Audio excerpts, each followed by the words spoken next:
get ready with Herrera Beauty. For my go-to evening look, I start off by applying the powder that's closest to my skin tone. Next, I take the mattifier. Using the brush, sweep along your T-zone to get rid of any unwanted shine. Did you know you can use the matte lipsticks to contour? Simply apply anywhere you want to create a shadow, and make sure to blend.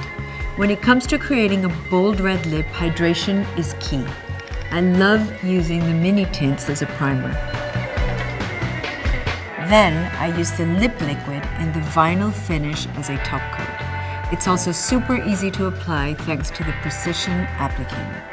And finally, my secret weapon. I lift and sculpt using the highlighter on my brow bone and above my cheekbones.